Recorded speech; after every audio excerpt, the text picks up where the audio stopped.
दोस्तों नमस्कार। स्वागत है फिर से एक बार मेरे यूट्यूब चैनल पर।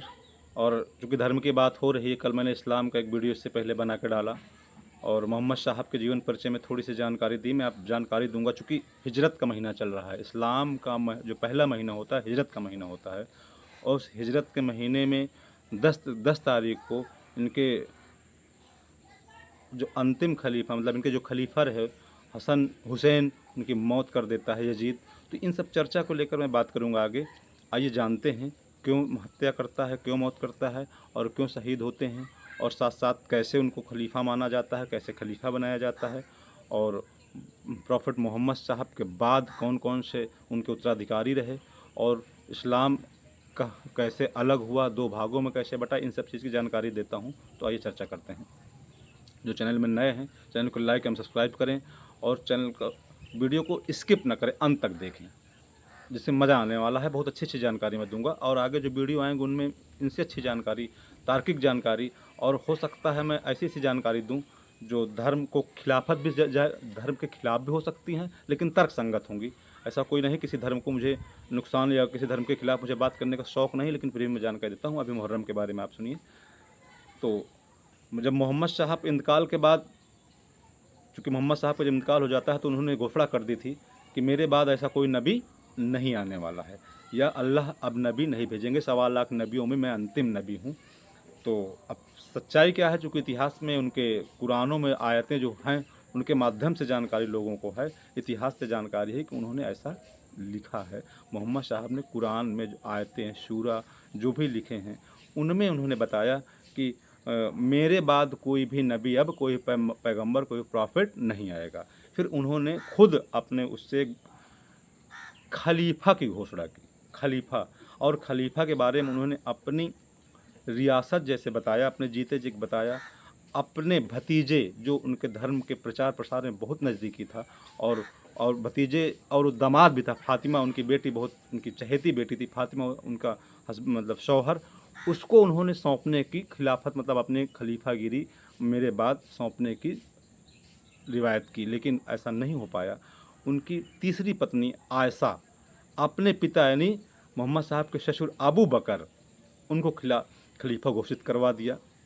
हालांकि सभी लोगों की राय ये थी कि उनके ब्लड ग्रुप से आने चाहिए, उनके ब्लड रिलेशन से खलीफा होना चाहिए, लेकिन ऐसा ना हो करके उनकी पत्नी सब लोगों के सहयोग, चूँकि अबू बकर के सहयोग में लोग ज़्यादा हो गए, तो खलीफा अबू बकर घोषित कर दिया गया।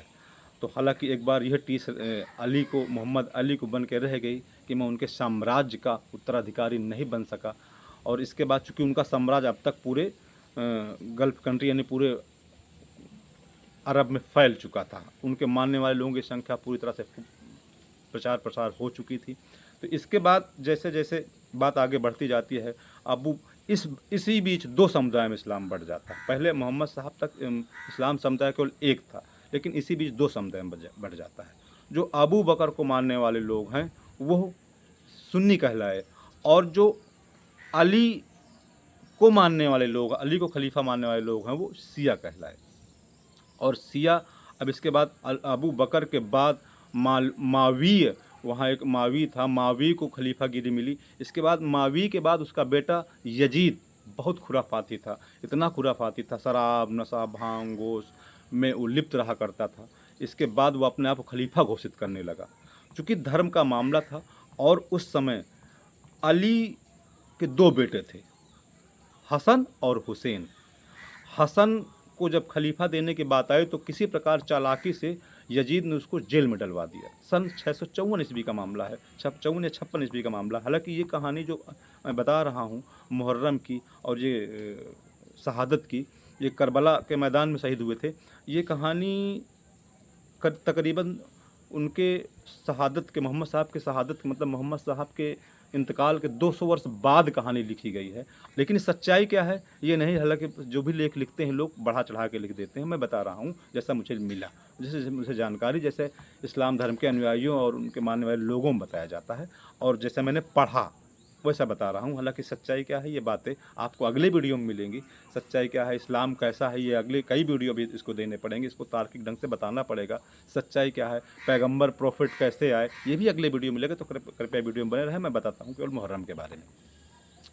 मुहर्रम अली जब जो अली को मानने वाले वो शिया कहलाए। तो इसके बाद मावी हुआ, मावी के बाद यजीद बनना चाह रहा था, लेकिन लोगों ने ये कहा नहीं। मदीने के लोगों ने अली को खत लिखा हुसैन साहब को, चूँकि अली गुजर गए थे, किसी प्रकार धोखे से उनको ही मरवा दिया गया था।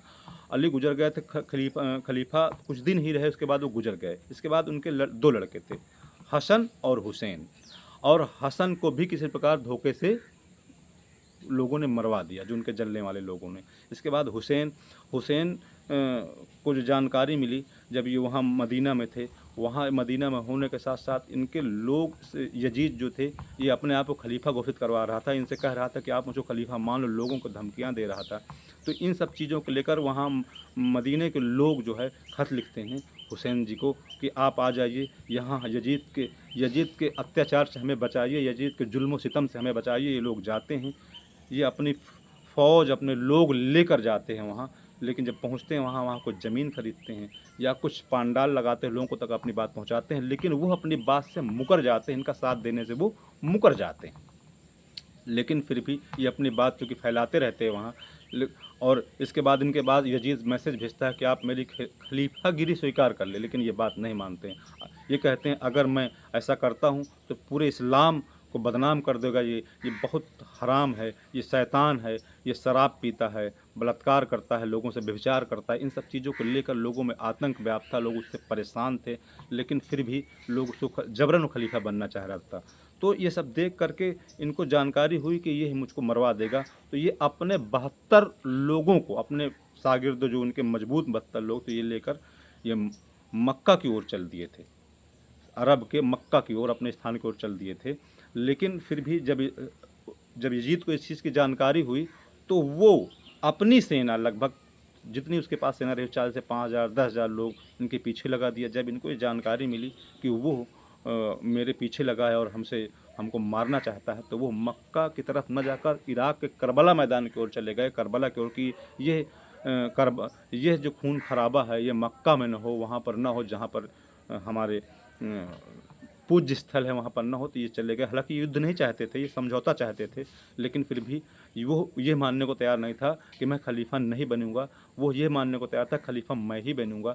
तो इसके बाद इन्होंने उसकी खलीफागिरी नहीं स्वीकार की। जब उसकी बातें और उसकी शर्तें नहीं स्वीकार की, तो ये करबला के मैदान में पहुँचे और वहाँ उसकी सेना ने इनको पानी और खाना सभी बंद कर दिया। ये 72 लोग थे, उसकी सेना कम से कम 50,000 थी, सभी बंद कर दिया। और उस दरमियान इनके छोटे बच्चे, इनकी औरतें, उनका परिवार भूख तड़प से मरने लगे। तब एक रात इन्होंने एक चीज़ इकट्ठा होकर बैठे और कहा अपने 72 लोगों से, ये बात कहा, और बताते हैं जो कहानियों में आया है, बताया कि दीपक बुझा करके, अपने जो कबीला बनाया हुआ था, जो अपने टेंट बनाया था, उसे दीपक बुझा करके कहा कि यद्यपि कोई जाना चाहता है तो चला जाए। क्यों? क्योंकि अगर वो चला जाएगा तो यजीद की सैनिक, यजीद के सरदार उसे कुछ नहीं कहेंगे, और मेरी तरफ से फुल आज़ाद है, मेरी तरफ से उसे कोई दिक्कत नहीं होगी। लेकिन जब जैसे कुछ देर बाद दीपक जलाते हैं, तो 71 के 71 लोग उनके साथ खड़े होते हैं, और वो अपने वफ़ादारी में कायम होते हैं, वो इस्लाम धर्म में कायम होते हैं। और यह मामला फिर सभी लोग युद्ध के लिए ललकारते हैं कि हम प्रॉफिट पैगंबर मोहम्मद साहब के आदर्शों को आगे बढ़ाएंगे, और उस आदर्श को आगे बढ़ाने के लिए यजीद की सैनिकों से, उसके सरदार से मुकाबला करते हैं। इसी दरमियान करबला में इनका 6 माह का बेटा जो प्यास से तड़प रहा था, किसका? हुसैन का 6 माह का बेटा प्यास से तड़प रहा था, उसको यजीद के एक सरदार ने मार दिया। और इसी तमाम सारी शहादतें दी गई, पूरे 71 लोग मरे, ये भी मरे, और मरने के बाद अपनी कुर्बानी दे दी इस्लाम के लिए। ये 10 तारीख को कुर्बानी हुई थी। इस दरमियान ये शहादत दिवस के रूप में मनाया जाता है, और इसको शिया लोग मनाते हैं, चूँकि वो अली वाली खलीफागिरी को मानते हैं।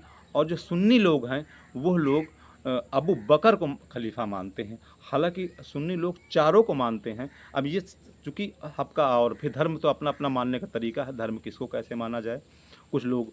और इसमें सबसे बड़ी बात ये होती है कि इस समय, इस पूरे महीने में लोगों को पानी पिलाया जाए, खाना खिलाया जाए, दान किया जाए, लोग भूखे न रहें। असली इसका रीज़न ये है कि जैसे प्यासे इनके नबी, मतलब इनके खलीफा, इनके हुसैन मरे थे, वो कोई प्यासा ना रहे, कोई भूखा ना रहे, ये संदेश देते हैं लोगों को। और जो ताजिया निकालते हैं लोग, इसी महीने में कुछ लोग ताजिया भी निकालते हैं, या सिया निकालते हैं या शून्य निकालते हैं। कुछ लोग जुलूस निकाल के अपने ऊपर चाकू से वार करते हैं और ये क्या कहते हैं, या हुसैन या हसन हम ना हुए, मतलब हम लड़ाई में नहीं हुए आपके साथ, हम आपका साथ देते, हम इस्लाम के लिए मर मिट जाते। तमाम सारी चीज़ें बताते हैं। चूँकि इस्लाम या कोई धर्म है अंधकार में डूबा हुआ है, तो ये सब चीज़ें मैं आगे बताऊँगा। और इसी के साथ वीडियो को अंत करता हूँ। जय हिंद, जय भारत, जय भीम, जय समाज।